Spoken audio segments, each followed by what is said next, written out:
भाइयों बहनों, आज की सभा इसका जो मजमून है, इसका शीर्षक है, वो भाई संदीप बुरा ने अपनी लाइनें बोल के कि फिर से मोदी जी की सरकार देखना चाहूं सो। कोई बात नहीं, कुछ लोग जो है ना पीछे से बहकावे में आते हैं और इन सभाओं में हमको पता ही होता है कौन कहां से आएगा, और एक आध कोई है तो अपने आप संभाल लेगी, पुलिस वाले संभाल लेंगे। हम कुछ ना कहियो, नहीं तो रोड़ा और मच जाएगा। ठीक है, वो आप पे ले जाएंगे। हमारी पुलिस वाली बहनें भी हैं, पुलिस वाले भाई भी हैं। कर ले, बैठ जाओ, बता देंगे, पहचान करके हमें बता देंगे कौन है। बैठ जाओ, बोलो भारत माता की, भारत माता की। और कोई एक आध और भी बैठा हो ना तो भाई मैं गाड़ी में जब जाऊंगा, मेरे तो राजी हो, मैं बता दूंगा, समझा दूंगा उसने। ठीक है, हो जाए करे एक आध। नया मकान बनाओ ना, नया मकान बनाओ तो हम देखें कि कदे कदे बांस गाड़ के उसके ऊपर एक की लटकाया करे, काली अंडी लटकाया करे ना, तो कोई एक आध नजर बट्टू होया है करे ऐसा, कोई दिक्कत नहीं है। इन नजर बट्टुआ की भी उम्र ज्यादा हो, हमें भी याद कराते रहेंगे कि है कोई ना कोई भाई। तो इसलिए आज की इस बरवाड़ा की चुनावी विधानसभा की रैली में, लोकसभा का ये चुनाव है, इस रैली में उपस्थित हमारे हरियाणा सरकार के कैबिनेट मंत्री डॉक्टर कमल गुप्ता जी, और जो आज इस बारात के दूल्हा जिनको कह सकते हैं, क्योंकि चुनावी बारात में तो दूल्हे की उम्र तो होती नहीं है कोई, ठीक है ना, तो किसी भी उम्र का दूल्हा हो सकता है। तो आज हमारे इस बारात के दूल्हा हैं जो विधानसभा लोकसभा के इस चुनाव में प्रत्याशी हैं, चौधरी रणजीत सिंह जी चौटाला। पार्टी के अपने पूर्व के प्रदेश अध्यक्ष, वर्तमान में राज्यसभा में सांसद, बहुत ही इस इलाके की जमीन से जुड़े सब कार्यकर्ताओं को के साथ अच्छा संबंध बना के रखने वाले भाई श्री सुभाष बराला जी, हांसी के अपने विधायक श्री विनोद भ्याणा जी, पार्टी के अपनी जिला अध्यक्ष बहन आशा खेदड़ जी, बहुत ही पार्टी के पुराने नेता कार्यकर्ता जिन्होंने जमीन से जुड़ करके उस टाइम से लगे हुए हैं जब पार्टी को कभी कोई जानता नहीं था, जनसंघ के टाइम से, ऐसे श्री श्रीनिवास जी गोयल, पार्टी के पूर्व अध्यक्ष और अभी वर्तमान में प्रदेश के सचिव भाई कैप्टन भूपेंद्र जी,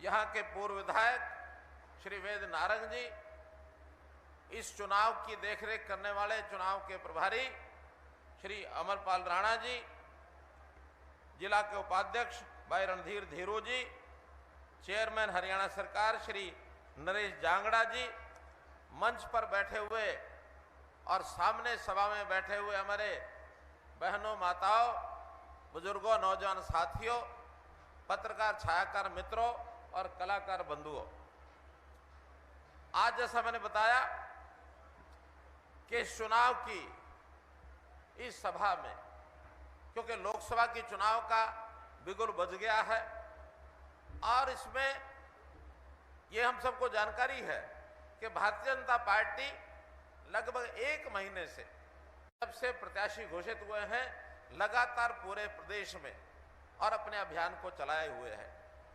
हैरानी तो इस बात की है कि मैदान सामने वाली साइड में जिससे मुकाबला करना है, अभी उस मैदान को अब खाली पड़ा है, कोई मैदान में उतरने की हिम्मत ही नहीं कर रहा, यानी हिम्मत नहीं कर रहा कोई भी कि कौन आए उनके घर में।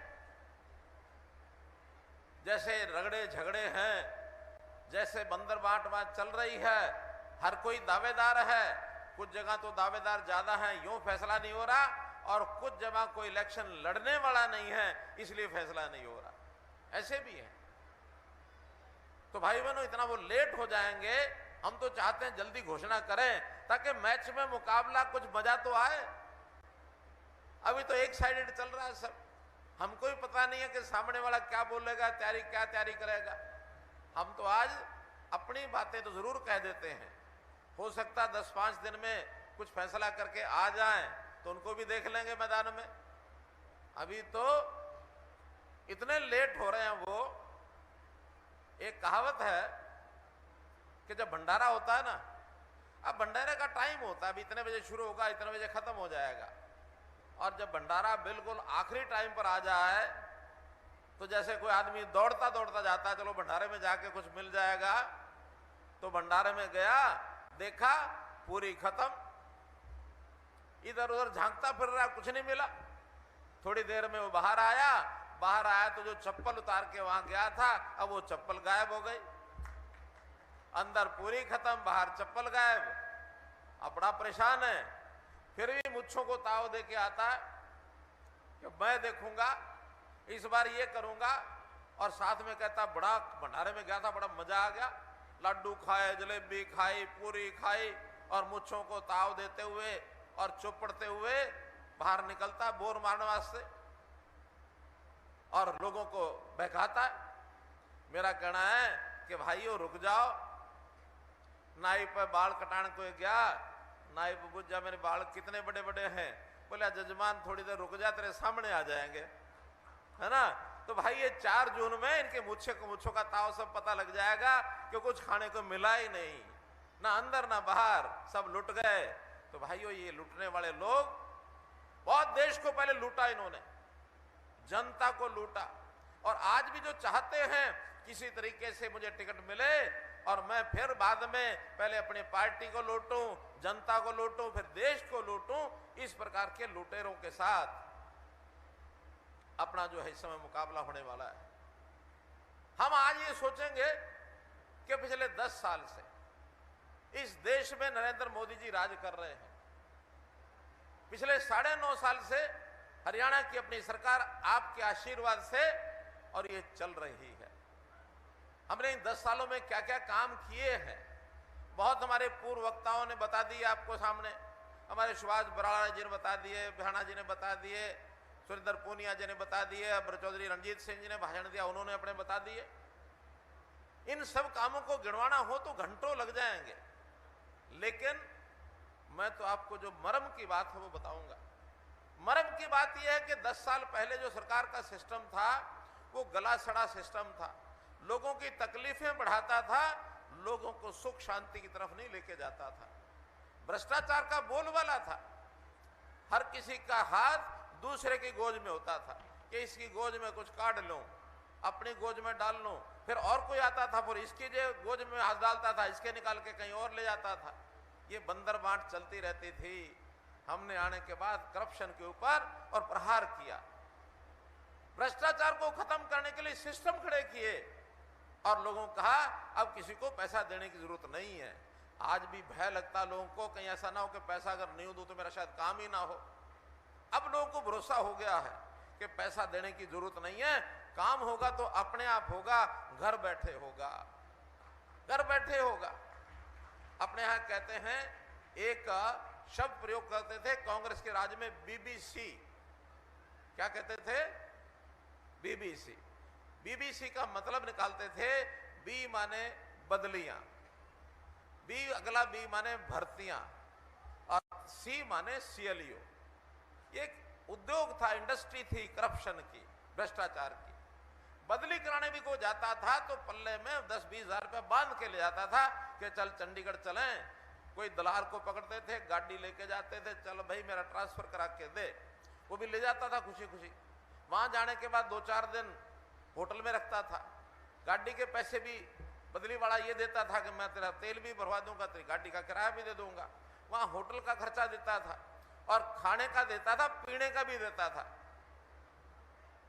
और जब 2-4 दिन किसी दलाल को पकड़ के 2-4 हजार रुपया पकड़ा के बदली करवाता था, और बदली करवा के वहां से खुशी खुशी मास्टर जी घर में फोन करते कि मास्टरानी मेरी बदली होगी, मैं घर में आ रहा हूं, तो आज शाम को खीर बनाइयो, हलवा बनाइयो, अपन भी खावेंगे, पड़ोसियों ने भी बांटेंगे। चल पड़ता वहां से, गाड़ी वही रख लेता जो एजेंट वहां था कि किराया तू भर दियो, 2 दिन और, मेरा एक और गाहक आएगा, उसको करा के आऊंगा। ये बस में बैठ के घर पहुंचता। घर पहुंच करके जैसे घर में पहुंचता तो बीरबानी उसकी घरवाली दरवाजे पर खड़ी है, और दरवाजे पर खड़ी मुंह लटकाए खड़ी। भगवान तू मुंह लटका रखा, मैं बदली करवा के आया हूं, तुझे खुश होना चाहिए। फिर अपने हरियाणा में हमें ना महिलाएं भी अपने पतियों को कई बार थोड़ा हल्के शब्दों में कुछ कह देती हैं। अब इधर बोलते कि नहीं बोलते, हमारे रोहतक साइड में बोले जाए रोया, क्या करें कुछ, अपने पतियों को भी कह देती हैं जाए रोया मर जाना, तू बदली के कराया, तेरी बदली कैंसिल होगी। तू चल रहा था तो फोन आ गया पीछे पीछे से कि और कोई बदली तेरी कैंसिल करा गया, अपनी करवा गया, तेरी बदली खत्म हो ली। ये हाल होता था कि नहीं। बंसीलाल जी के राज में एक दिन अपने दफ्तर में ऊपर गया, भीड़ लगी हुई वहां, उसने पूछ लिया सारे कौन लोग हैं इतने भीड़ में आए हुए? बोले मास्टर आ रहे हैं सारे, ये बदलियां वास्ते आए हैं। पहला पता करो कि आज एंट्री किस किस की है, कार्ड निकलवाओ, और शाम को सारे मास्टर जो वहां पहुंचे थे सस्पेंड कर दिया, कोई बदली नहीं होगी। और फरमान निकाल दिया, ये 1968 की बात है, मैं स्कूल में पढ़ा करता। फरमान निकाल दिया कि जो मास्टर हैं इनको 20-20 मील दूर भेजो, घर के नजदीक नौकरी नहीं करेंगे। अगर कोई पुराना बुजुर्ग आदमी बैठा हो जिसको पता हो तो हाथ खड़ा कर दो, हुआ था कि नहीं हुआ था? हुआ था ना, सारे मास्टर दूर भेज दिए। मैंने उस टाइम भी कहा कि मास्टरों से बदला मत लो।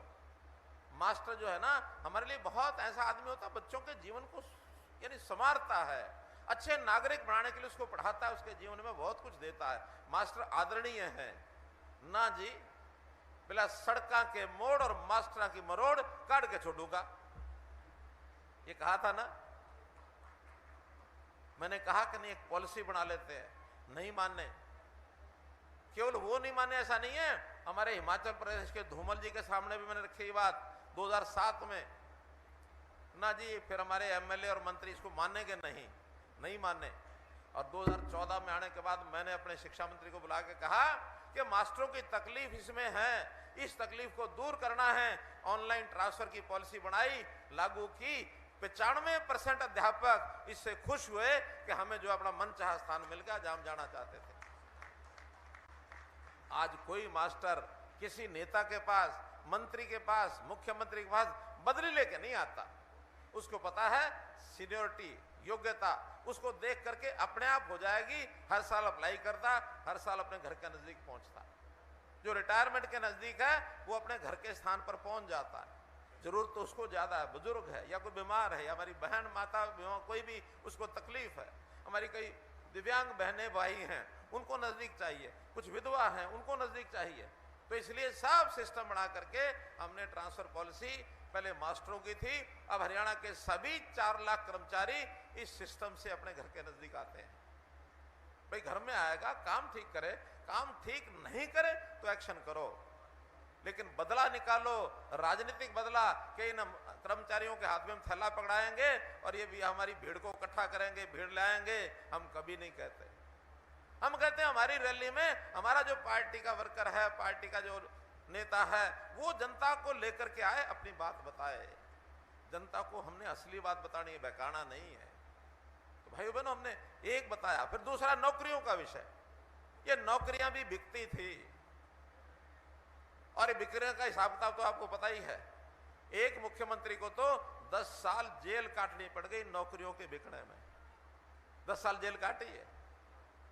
कहते कोई कुछ भी, मैं तो बड़ा बेकसूर हूं जी, उसने तो जबरदस्ती मुझे केस बना दिया, अंदर कर दिया। आखिर केस बनाया किसी ने हो, फैसला तो जज ने सुनाया। आज हमको हाई कोर्ट, सुप्रीम कोर्ट के फैसलों की इज्जत करनी चाहिए। कुछ बात थी तभी सजा हुई ना। आज कोई एक पैसे का खोट निकाल के बता दो। अगर किसी ने दिए भी हों पैसे, नौकरी अपने आप भी मिल गई होगी, और पैसे दिए हों, आजकल ऐसे भी एजेंट खड़े हो गए हैं कि 20 आदमियों से पैसे ले लो, जिनकी नौकरी लग जाए जेब में रख लो, जिनकी नहीं लगे उसको वापस कर दो। वाह जी वाह, बड़ा ईमानदार आदमी है, इसने नौकरी लगवाई, पैसे ले ली। मेरा कहना है कि किसी को देने की जरूरत नहीं है। पैसों के कारण से किसी की नौकरी लगेगी, उसकी योग्यता, उसकी मेरिट ये है तो नौकरी लगेगी, नहीं तो नहीं लगेगी। बहुत गरीब घर के बच्चे जो सपने में नहीं सोच सकते थे कि हमारी नौकरी लगेगी, क्योंकि हमने एक काम और भी किया कि जो गरीब बच्चे हैं, जिनकी आमदन कम है, किसी भी जात कौम के हों, और जिसके घर में एक भी नौकरी नहीं है पूरी पीढ़ी में, उसको 5 नंबर उसके अलावा दे देंगे। जो उसने नंबर लेके आया 5 नंबर देके सबसे पहले हक इसका है, भी इसको दो। ये काम ठीक किया कि नहीं किया? ठीक करा ना? तो आज ये चीजें सारी जनता को सुख पहुंचाने के लिए हमने सिस्टम बदले हैं। सड़कें सब बनाएंगे, स्कूल सब बनाएंगे, कॉलेज सब बनाएंगे, अस्पताल सब बनाएंगे, रेलवे भी खोल देंगे, बड़े बड़े एयरपोर्ट भी हमारा हिसार में बन रहा, किसी से कम नहीं है। आप नेशनल हाईवे सारे प्रदेश में इतने बन गए कि जितने जो आज से 10 साल पहले जहां 5 घंटे लगते थे वहां 2 घंटे में आदमी पहुंच जाता। चंडीगढ़ का रास्ता आपका 2.5-3 घंटे का हुआ कि नहीं हुआ? हो गया ना? दिल्ली का रास्ता जो 3 घंटे लगते थे 1.5 घंटे का हो गया कि नहीं हो गया? आज राजस्थान में कहीं चले जाओ तो आपको आसान रास्ता, पंजाब कहीं जाना हो, बठिंडा जाना हो तो आपको आसानी से रास्ता मिलता। यानी आज तो लोग कहते हैं कि अब हमको हवाई जहाज पर चढ़ने की जरूरत नहीं, सड़कें ही हवाई मार्ग के बराबर हो गई। तो मेरा कहना है कि विकास तो सब करेंगे, हम भी करेंगे, किसी ने ज्यादा किसी ने कम, लेकिन सिस्टम सुधारना। इस सिस्टम में कैसे से काले कारनामे होते थे। अगर हमें फर्ज लेनी पड़ जाए किसानों को तो कितनी मेहनत करनी पड़ती थी। अगर जमीन बेचनी हो, अपने नाम करानी हो, किसी के और देनी हो, तो फर्ज लेने वाले ये भी पटवारी के, तहसीलदार के चक्कर काट काट के हजारों रुपया खर्च हो जाता था। आज फर्ज लेनी हो तो क्या करना पड़ता है? जाओ और बटन दबाओ, प्रिंट निकालो, लेके आ जाओ। लगता किसी को कोई पैसा? राशन कार्ड बनाने में गरीब आदमी धक्के खा खा के थक जाता था। हमने क्या किया? फैमिली आईडी बनाई। हर परिवार के हिसाब किताब अपने रख लिए सामने। घर में कितने मेंबर हैं, क्या उसकी आमदन है, क्या वो काम करता है, छोटे बच्चे कितने हैं, बड़े कितने हैं, नया पैदा हो गया उसका नाम जुड़ जाता है, भगवान को प्यारा हो गया उसका नाम कट जाता है। आज की डेट में भी मैं बताऊं तो एग्जैक्ट संख्या भी बताई जा सकती है। कुछ दिन पहले मैंने देखा था, उस दिन 2,82,06,995 मेंबर हरियाणा के थे, थोड़े दिन पहले। आज ताजा देखेंगे तो कुछ 20-30-50 हजार बढ़े हुए मिलेंगे। हर दिन जुड़ जाते हैं, हर दिन जो कम होने हैं कम हो जाते हैं। ये हिसाब किताब देश में, दुनिया में कहीं भी नहीं है। अमेरिका के लोग हमारे पास आए कि आपने क्या किया, हर दिन का खाता आपके पास है। मुश्किल क्या है भाई? बच्चे का जन्म हुआ या तो गांव का चौकीदार है, या अस्पताल में बच्चा हुआ तो वहां का अस्पताल डॉक्टर है, वो दर्ज करेगा। और नहीं करेगा, अभी तो जुर्माना नहीं लगाया, लेकिन आगे अगर कोई नहीं करेगा तो फिर जुर्माना भी लगाएंगे। कि जो जानकारी सरकारी कर्मचारी के पास है डालनी चाहिए उसको। अगर कोई आदमी चला गया तो इसकी रजिस्ट्रेशन शमशान घाट वाले को या कब्रिस्तान वाले को डालना ही चाहिए। भाई एक आदमी चला गया, दुख अफसोस हो गया, लेकिन दर्ज तो करे ना। मरे आदमियों की पेंशन लोगों ने खाई, बड़े बुजुर्ग गुजर गए, उनकी पेंशन आ रही है, बिचौलिए खा रहे हैं और बाद में कोर्ट में धक्के खा रहे हैं। कितने केस बने। आज 60 साल का आदमी होता है, घर में आदमी जाता है, सरकारी कर्मचारी, एक साइन करा के लाता है, अगले महीने उसको पेंशन जानी शुरू हो जाती है। जाती कि नहीं?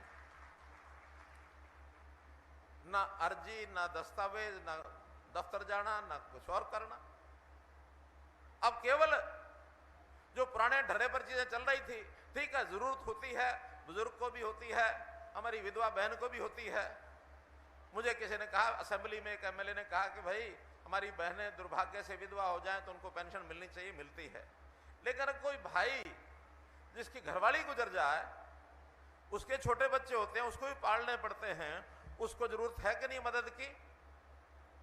होती है ना। हमने उनकी भी, जिसकी घरवाली की डेथ हो जाए उसको हिंदी में कहते हैं विधुर, अपनी भाषा में क्या कहते हैं? मैं कम करता हूं शब्द का प्रयोग, लेकिन आप सब करते हैं। उनकी जरूरत है ना, हमने उनकी भी 3,000 में महीना पेंशन बांध दी। ठीक करा कि नहीं?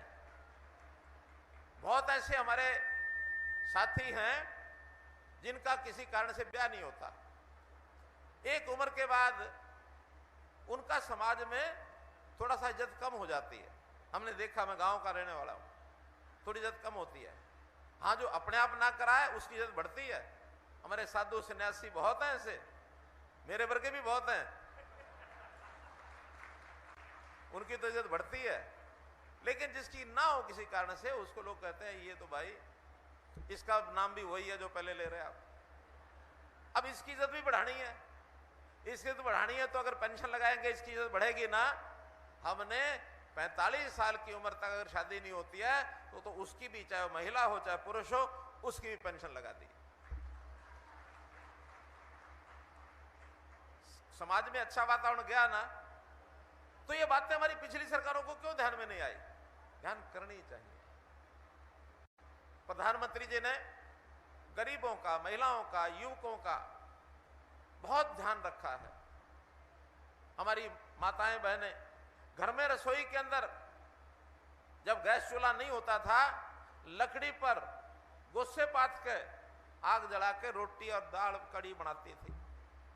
आंखों में धुआं, उस धुएं के कारण से आंख खराब, सांस में धुआं गया तो कैंसर की बीमारी, बहुत बीमारियां इसके कारण से पैदा होती थी। प्रधानमंत्री जी कहा कि देश के हर घर में, गरीब हो अमीर हो, उसके घर के अंदर गैस का चूल्हा और गैस सप्लाई, ये सुनिश्चित करना मेरा काम है। करोड़ों घरों के अंदर गैस के चूल्हे पहुंचा दिए, करोड़ों घरों।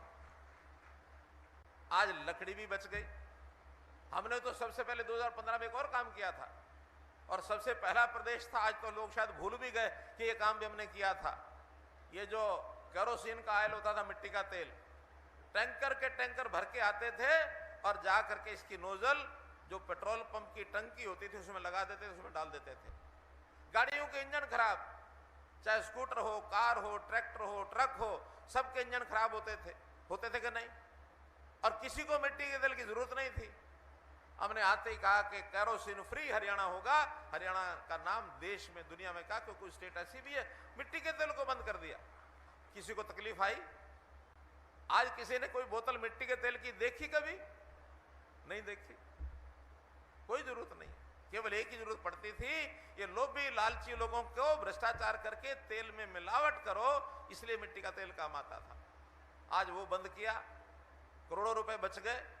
सब्सिडी बहुत आती थी उस पर, वो भी बच गए। और जो हमारे गाड़ियों के इंजन, वो बच गए, उसकी रक्षा सुरक्षा हो गई। तो ये चीजें सब सोच सोच के हमने काम किया है।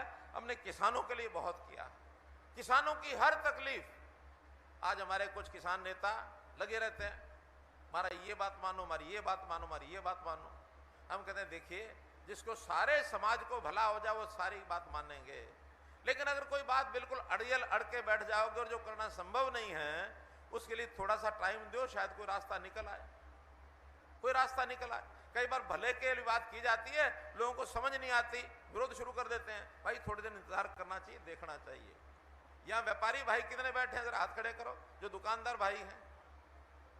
अब इनसे पूछो, जीएसटी लागू किया 2017 में, विरोध हुआ कि नहीं हुआ? ये व्यापारी बताएं हाथ खड़ा करके, हुआ कि नहीं हुआ? हुआ था ना। आज जब जीएसटी लागू हो गया, 7 साल हो गए, आज उसी जीएसटी का लाभ देश को भी हो रहा, प्रदेश को भी हो रहा, जनता को भी हो रहा, आप सबको भी हो रहा। व्यापारियों का क्या लाभ हुआ? व्यापारी 2 तरह के खाते रखते थे, एक 1 नंबर का और एक 2 नंबर का। मुझे पता है, मैंने बहुत नजदीक से देखे सिस्टम। 1 नंबर का दुकान पर रखते थे, 2 नंबर का घर में रात को सोते समय बिस्तर पर बैठ के बनाते थे पर्चियों से। आज एक ही खाता बनता, 2 नहीं बनते हैं। जो दुकान पे बैठ के बनाएंगे वही फाइनल है, असली नकली सब वही है। कोई आकर देख लो, कहीं कोई समस्या नहीं है, किसी इंस्पेक्टर का डर नहीं है, कोई चोरी नहीं है। क्योंकि पहले कुछ लोग मजबूरी में चोरी करते थे। आज जितना नौजवान व्यापारी है, इस जीएसटी लागू होने से बहुत खुश है कि हमारी जान छूट गई, इंस्पेक्टर का डर खत्म हो गया, और जो आता है ग्राहक एक ही रेट से, पड़ोसी भी उसी रेट से देगा, हम भी उसी रेट से देंगे, झंझट खत्म। ऐसे ही बहुत से सुधार अन्य चीजों में किए। 2 नंबर का धंधा बंद करने के लिए नोटबंदी की प्रधानमंत्री जी ने, बड़ा शोर मचा, लेकिन आज सब कहते हैं बहुत बढ़िया कर दिया। अब पैसे कैश ले जाके इधर ले जाने की जरूरत ही नहीं पड़ती, बैंक में डालो, बैंक से निकालो। यहां से डालो, कहीं भी देश में दुनिया में भेज दो। आज दुनिया भर की सारी स्कीमें वो बैंक में आ जाती हैं, बिचौलिए खत्म। और इसके कारण से सरकार का 1500 करोड़ रुपया बचा भाई, 1500 करोड़ रुपया बचा। आज किसानों की फसलें एमएसपी, एमएसपी जिसका हमारे किसान लीडर कहते हैं, हरियाणा 14 फसलें एमएसपी पर खरीद रहा, 14 फसलें। और हम तो पंजाब के अपने साथियों को कहते हैं, क्योंकि पंजाब से किसानों की आवाज ज्यादा उठती है। हमने कहा कि ये 14 फसलें पंजाब सरकार के करा के दिखा दो, और उसके बाद जो बातें आपकी होंगी उसको पूरा हम करेंगे। पहले 14 फसलें एमएसपी पर पड़ोसी प्रदेश खरीद तो ले। पंजाब क्यों नहीं खरीद रहा? क्योंकि दिवालिया पेटा पड़ा है, पंजाब के लोग खरीद ही नहीं सकते, पैसा ही नहीं है उनके पास। हमारे यहाँ हमने एक एक पैसे का हिसाब लगा के, और जितना जिसके लिए करना उतना करते हैं, दबाव में नहीं आते हैं। वरना तो बहुत ऐसे ग्रुप हैं कि ठीक है जी, सरकार को लूट लो, चाहे खजाना खाली हो जाए। हम कहते हैं देखो भाई, सरकार को चलाना वैसा ही काम है जैसे घर को चलाना होता। घर में भी अगर कमाई कम होगी, खर्चा ज्यादा होगा, वो घर ज्यादा लंबा चलेगा क्या? दुखी होगा ना, कर्जे मांगेगा, फिर जिससे कर्जा लिया साहूकार से वो पीछे पड़ेगा, फिर वो ब्याज पर ब्याज लगाएगा। छुकम छुक 96 छोड़े 4 हो गए 100 दे दे, ऐसे फार्मूले बताएगा। तो मित्रों, मैं किसी की बुराई नहीं कर रहा, मैं सिस्टम का दोष बता रहा हूं। इस सिस्टम को, दोष को ठीक करने के लिए आज सरकार अगर 100 रुपए भी ऊपर से भेजती है किसी के खाते में, 100 के 100 पहुंचते हैं, 99 रुपए नहीं पहुंचते, पूरे 100 पहुंचते हैं। और कांग्रेस के एक प्रधानमंत्री ने कहा था, उस समय वो प्रधानमंत्री थे, 1990 की बात है, उन्होंने माना था कि हम 1 रुपया ऊपर से भेजते हैं, नीचे पहुंचते पहुंचते 15 पैसे रह जाते हैं, 85 पैसे का पता ही नहीं लगता कहां गए। ये लोगों की स्वीकारोक्ति है। आज कोई एक भी पैसे का भ्रष्टाचार कर ले, नहीं होने देंगे। क्राइम, इसके ऊपर हमने और चेक लगाया। आपका हांसी जिला क्राइम इस इलाके में ज्यादा था, नया पुलिस जिला बनाया हमने हांसी को, नया पुलिस जिला। आज हांसी के लोग भी मानते हैं, रात को 700-800 लोग इकट्ठे हुए, उन्होंने कहा कि हमारे यहाँ क्राइम जो पहले होता था समाप्त हो गया, अब सुख से सोते हैं, सुख से चैन से आराम करते हैं। हमने ये जातिगत पॉलिटिक्स, इसको खत्म किया। इस हरियाणा में ही नहीं, बाकी प्रदेशों में भी जातियों पर राजनीति चलती है। हमने कहा देखो, हम सब हरियाणवी हैं। नारा मैंने दिया था, हरियाणा एक, हरियाणवी एक। क्यों दिया था? लोग कहते जी ये तो राज करने का हकदार ये जाति है, राज करने का हकदार ये जाति है, और अपने आप को बढ़ा चढ़ा करके बताने का फैशन है। एक बार मैंने कुछ लोग बैठाए, मैंने कहा थारी जाति कितनी है? कि इतने लाख। थारी कितनी है? इतने लाख। थारी कितनी है? इतने लाख। और जब का जोड़ किया तो बन गए 4 करोड़। मैंने कहा टोटल कितनी है? कि टोटल हमने पता होगा, हमने तो नहीं पता। मैं कहा आज भी 2 करोड़ 82 लाख है, ये 1 करोड़ 18 लाख। ये जो बढ़ा बढ़ा के बता रहे हैं, क्यों बताते हैं? केवल हक जताने के लिए कि हम ज्यादा हैं, हमारा हक है, हमको ये दो। आज एक एक आदमी का हिसाब है। फैमिली आईडी हमने बनाई, सबका पता है कौन कितने हैं। हमें से बताओ, सबकी फैमिली आईडी बनी हुई है क्या? जिनकी फैमिली आईडी बनी हुई है वो जरा हाथ खड़ा कर दे।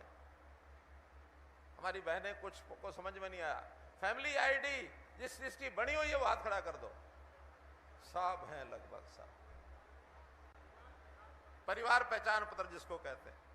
और हमने उसके माध्यम से अपना परिवार सारा, ये 2 करोड़ 82 लाख का मेरा परिवार है। हम बहुत से काम ऐसे करते हैं, घर बैठे करते हैं, भाई मेरा भाई मेरी बहन ये दुखी क्यों हैं, इसका हल निकालो।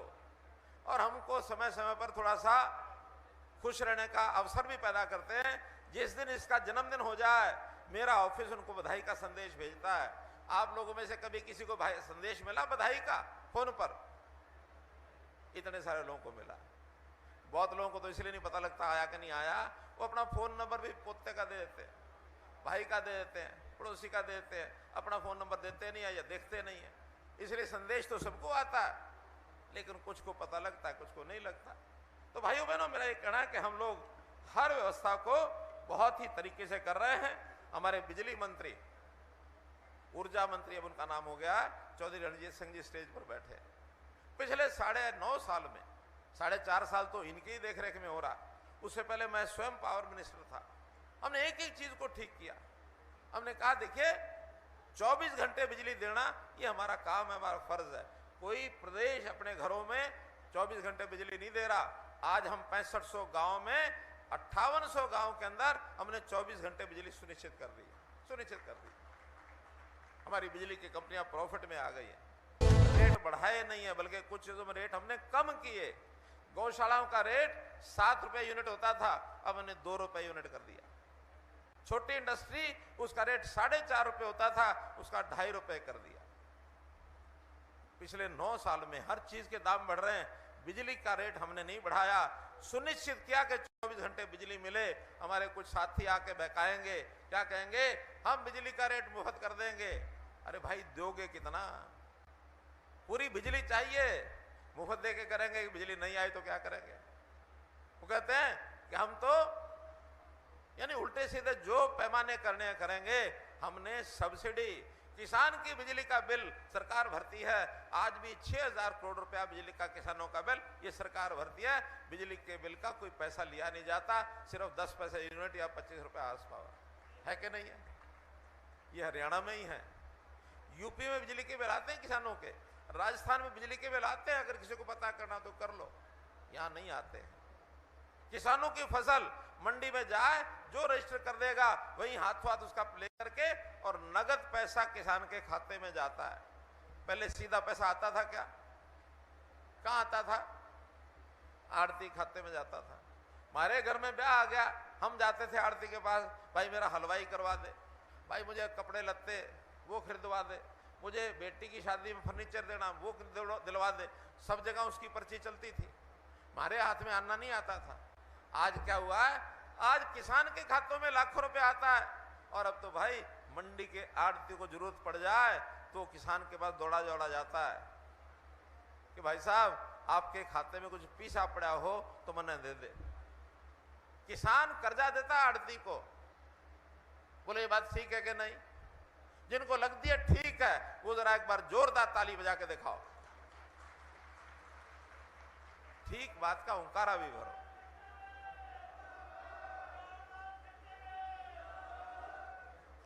ये कहते हैं कांग्रेस वाले कि हमने तो भाई सोलर नहीं लगाया और सारे बिजली का थर्मल प्लांट एक भी नहीं लगाया। मैं कहते हैं हाँ नहीं लगाया, अब लगाने जा रहे हैं। हालांकि हम तो नहीं लगाया। क्यों नहीं लगाया? इसलिए कि जितनी बिजली हमें चाहिए अपनी पैदावार करने से तो उसका रेट 3 गुना आता है। बाजार में हमें 2.5 पौने 3 रुपया मिलती है, अपनी बनाएंगे तो 7 रुपए का खर्चा पड़ेगा, 8 रुपए का पड़ेगा। तो ये तो बिकने वाली चीज है, जहां से सस्ती मिलेगी लेंगे ना, सस्ती लेनी चाहिए ना। जब बाजार से सस्ती मिल रही है तो अपनी बना के और वहां कुछ लोगों को उसमें रास्ता खोलने भ्रष्टाचार का कि यहां से निकाल लो, यहां से निकाल लो, ये नहीं होने देंगे। ये पैसा जनता का है, ये किसी के बाप का नहीं है। जनता के पैसे की रखवाली करना ये एक चौकीदार का काम हो सकता है। और उस चौकीदारी करने का काम सबसे पहले किसने जिम्मे लिया? अपने प्रधानमंत्री नरेंद्र मोदी ने। उन्होंने एक बार कह दिया कि आज से मुझे प्रधानमंत्री मत कहो, मुझे देश का चौकीदार कहो। कहा था कि नहीं? चौकीदार कहा था। सारी चौकीदार हो गए थे। एक भावना है मन की कि चौकीदार करोगे सब चीज सुरक्षित रहेगी, लूटोगे तो अपने ही घर को लूटोगे, अपना ही नुकसान करोगे।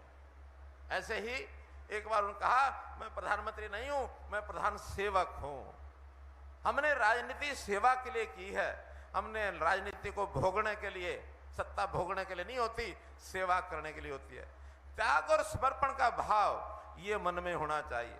और ये केवल अगर कर सकता है तो भारतीय जनता पार्टी का कार्यकर्ता कर सकता है, दूसरे से तो उम्मीद ही नहीं रखी जा सकती। आजकल बहुत चर्चा का विषय बना हुआ है कि ये कैसा मुख्यमंत्री है। लोग तो कुर्सी के लिए लड़ मरते हैं, एक बार हाथ में आ जाए तो मरते दम तक छोड़ते नहीं हैं। और ये ऐसा मुख्यमंत्री है, इसने अपनी कुर्सी सजी सजाई उठा के नायब सिंह सैनी को दे दी। कहते कि नहीं कहते? मेरा इसमें कहना है, कोई भी आदमी चाहे अपनी खेती करता हो, किसान हो, चाहे व्यापार करता हो, चाहे वो नाई हो, बाडी हो, तेली हो, कोई लुहार हो, सुनार हो, जब थोड़ी उम्र हो जाए उसके बाद अच्छा आदमी वो है जो अपने जीते जी अपने बच्चों को काम संभलवा दे। किसान अपने हल्का हत्था अपने बेटों को पकड़ाता है कि बेटा चल निकाल, चल हल चला।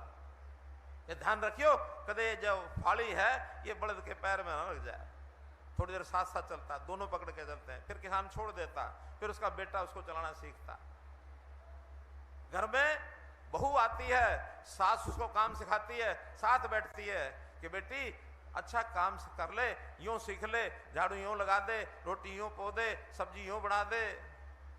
क्यों हमारी माताएं बहनें अपनी नई बहू को सिखाती कि नहीं सिखाती? और खाली बहू को नहीं, घर में बेटी है उसको भी सिखा के भेजते हैं कि बेटी तेरी ब्याह हो जाएगा तेरा, तो जाके सास ससुर की सेवा करनी है, घर से काम सीख के जा। ये सिखाती क्या नहीं? एक नाई अपना नेरना, अपना उसरा अपने बेटे को देता कि बेटा यूं नाखून काटा जाते हैं, यूं शेव की जाती है। एक खाती रंदा बेटे को कहता है यूं चला, जरा जो लकड़ी है इसको ठीक से छील।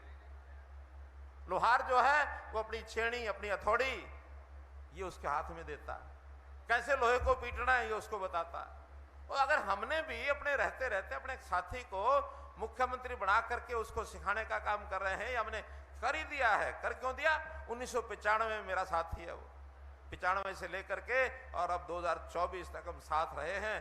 भरोसा होने के बाद अपने हाथों सौंपा, भैया देश की प्रदेश की सेवा करो, ये जनता अपना परिवार है। और ये होड़ लग गई बीजेपी में। हमारे सिरसा में वो सांसद ही बहन सुनीता दुग्गल, उनका ठीक है मेरी जगह अशोक तंवर को लड़ा दो, मैं खुश हूं। वो खुश होकर के 7 साल के काम कर रही है। जहां मुझे लोकसभा का मेंबर बनाया वहां संजय भाटिया लोकसभा के सांसद थे, उन्होंने कहा कि मनोहरलाल जी आप चुनाव के फॉर्म भर के चले जाओ, चुनाव हम लड़ेंगे, सर्टिफिकेट लेने के लिए आ जाना। और अगर ये कांग्रेस में होता तो क्या होता? कुर्सी पहले तो छोड़ कोई नहीं, खोस भी लें तो फिर जो उसके दावेदार हैं एक एक टांग पकड़ के उस कुर्सी को तोड़ देंगे, कुर्सी को सही सलामत रखेंगे नहीं। ये है अंतर कांग्रेस में और भारतीय जनता पार्टी में। और कांग्रेस वाले सपने क्या देख रहे हैं? सपने देख रहे हैं कि हाँ सारे दलों को इकट्ठा कर लो, देश भर के ठगबंधन बना लो। मैं गठबंधन को ठगबंधन कहता हूं। ठगी करने के लिए इकट्ठे हो गए, एक दूसरे को भरोसा नहीं है, नाम से इंडी गठबंधन बना लिया। लेकिन जब बारी आती है भाई एक चीज छोड़ दो बाकी दूसरे ले लो, छोड़ने के लिए कोई तैयार नहीं है, सब अपने अपने मुंह चल रहे हैं। और इरादे क्या रखते हैं? जुगनू होता ना, जुगनू, एक तरफ जुगनू एक तरफ सूरज। कहते महफिल जम गई, सब जम के बैठ गए जुगनू सारे, और महफिल में क्या ध्यान किया और क्या प्रस्ताव पास किया, चलो सूरज का रास्ता बदलते हैं। सूरज कौन है? नरेंद्र मोदी। इनमें ये हिम्मत है कि नरेंद्र मोदी का रास्ता बदल देंगे? नहीं हिम्मत है। ये तो ऐसी नाव में बैठ गए हैं, चिंता नहीं करते कि नाव हमारी सबकी है। नाव में इतने सारे लोग बैठ गए, एक आदमी पीछे बैठा बैठा, नाविक आगे है नाव चला रहा है, वो पीछे बैठा बैठा छेड़ी हथौड़ी लेके और उस नाव में सुराख कर रहा है। जो खटखट की आवाज नाविक को पता लगी क्या खटखट है, उसने अपने साथी को भेजा कि जा पीछे देख क्या कुछ गड़बड़ तो नहीं है। उसने जाके देखा एक आदमी नाव में छेद कर रहा है, छेद कर रहा है। उन्होंने कहा क्या कर रहे हो? मेरी मर्जी, मैं जहां बैठा हूं वहां छेद कर रहा हूं। अरे छेद करेगा पानी अंदर घुस जाएगा, ये नाव जमीन में ये समुद्र में डूब जाएगी। तो तुझे क्या है? डूबूंगा तो मैं डूबूंगा, तुझे क्या है? अब उसको ये ध्यान नहीं है कि एक नहीं डूबेगा, सारे डूबेंगे। ये सारे डूबने का काम ये सब कर रहे हैं। कोई कुछ बोलता है, कुछ बोलता, एक सिस्टम से चलने का इनका मंसूबा है ही नहीं है। कहीं की ईंट कहीं का रोड़ा, भानुमती का कुनबा जोड़ा, ये कर रहे हैं। और फिर कुछ ऐसी डूबती नाव में हमारी इच्छा रहती है कि ऐसे अच्छे कुछ आदमी हो, उनको निकाल के जरा कमल की सवारी करा दें। कीचड़ में पड़े होते हैं, कमल की सवारी कराने के लिए ले आते हैं, लेकिन क्या करें, वो नाक का नशा ही ऐसा है, कमल की सुगंध तो पसंद आती नहीं है। फिर वहीं जा करके उसी डूबती नैया में बैठने की इच्छा करते हैं। एक आध नेता ऐसे भी है, निकाल के लाए थे, फिर जाके उस नैया में बैठ गए डूबने के लिए। बैठे कि नहीं? बैठ गए ना? डूबना चाहिए था क्या? छोड़ना चाहिए था क्या? तो भाइयों हम तो हर किसी की हिफाजत करते हैं, सुरक्षित करते हैं। आखिर यहां भारतीय जनता पार्टी में आने वाला व्यक्ति, उसका ध्यान रखना हमारा काम है, उसका मान सम्मान इज्जत हम भी देते हैं। आज भी हमारे हांसी के एक नौजवान पार्टी ज्वाइन की है?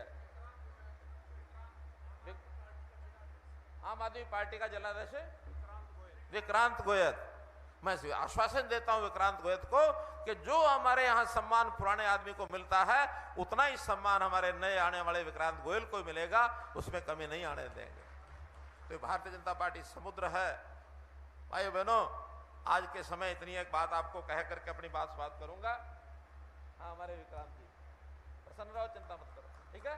चलो इतनी बात कह के आपसे मैं विदा लूंगा कि अब ये चुनाव का वेला है और चुनाव के वेले में जैसे कोई फैक्ट्री वाला या कोई और आदमी अपने लाइसेंस को रिन्यू कराने के लिए जाता है इंस्पेक्टर के पास कि मेरे लाइसेंस एक्सपायर हो रहा है, इसको रिन्यू कर दे, वो अपनी कलम उठा के करता है। ऐसे ही राजनीति में सरकारों का लाइसेंस भी 5 साल बाद रिन्यू कराना पड़ता है। वहां अफसर करता है रिन्यू, यहां कौन करेगा? यहां रिन्यू कौन करेगा? ये जनता करेगी।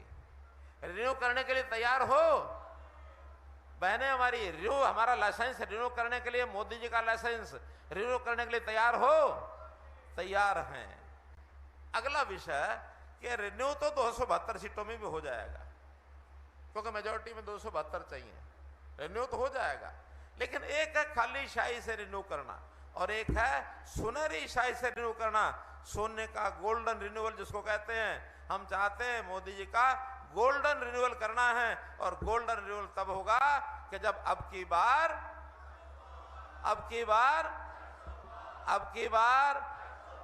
अगर 400 पार होती हैं तब जाके गोल्डन रिन्यूअल होगा। और इस 400 में हरियाणा की भी 10 है।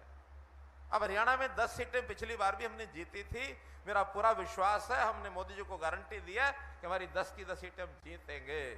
लेकिन इसमें जो गुंजाइश है वो ये है कि जितने मार्जिन से पिछली बार जीती हैं उससे ज्यादा मार्जिन से इस बार भारतीय जनता पार्टी के कैंडिडेट को अर्थात हिसार लोकसभा से चौधरी रणजीत सिंह जी को हम और ज्यादा मतों से जिताएंगे।